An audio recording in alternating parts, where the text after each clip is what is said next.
Assalomu alaykum, hurmatli televizor ko'rguvchilar. Yaxshimsizlar? Dunyo Uyg'ur qurultiyi Tor televiziyasining kunlik xabarlar programmasiga xush keldinglar. Men Iftixor Abdurashid. Juma kuningizga muborak bo'lsin. Hurmatli ko'ruvchilar, tövəndə diqqətinizlər kunlik xabarlar programmamızın təfsilatı bo'lsin.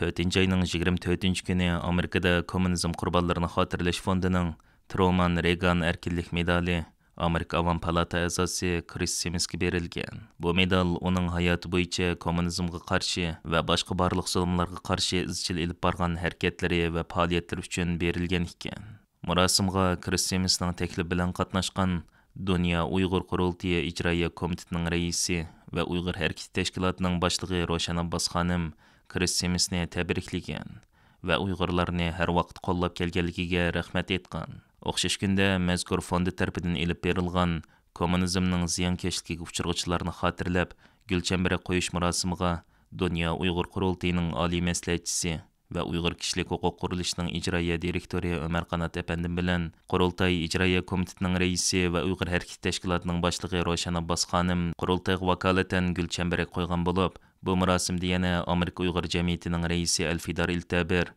va Uyg'ur harakati tashkilotining tashviqot aloqa direktori Sabrina Suhayllar qatnashgan. 2021-yili Yevropa ittifoqi Uyg'ur irqiy qirg'inchiligi bilan aloqador bo'lgan Xitoyning bir qism amaldorlarga va Xitoyning ishlab chiqarish qurilish punktlariga jazo yurgizgan edi.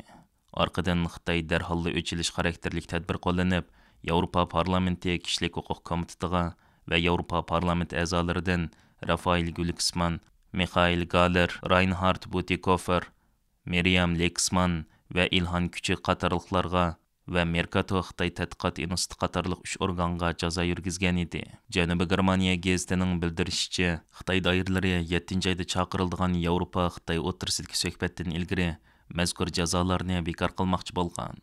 Biroq Yevropa ittifoqi Sharq Turkistondagi vaziyatda o'zgarish bo'lmaganligini nazarda tutib, Xitoyning bu bir taraflama jazoni bekor qilish tadbiriga so'g'uq muomalada bo'lish yo'lini tutgan hamda 7-oyda o'tkaziladigan suhbatda Yevropa ittifoqi o'zlarining shartlarini ochiq o'ttirib qo'ymoqchi bo'lgan. Mutaxassislar Xitoyning Yevropa ittifoqini qo'lga keltirib, Amerikaga o'rtaq qarshi turishdan iborat bu hilisining endi oqmaydiganligini ta'kidlashmoqda. Hurmatli ko'ruvchilar, yuqorida diqqatingizga kunlik xabarlar programmamizning tafsilotini sundik. Keng qitimliq sonimizgacha ko'rishgich omon bo'lgaysizlar. Stansiyamizning YouTube kanaliga a'zo bo'lishni unutmang. Xayr xo'sh.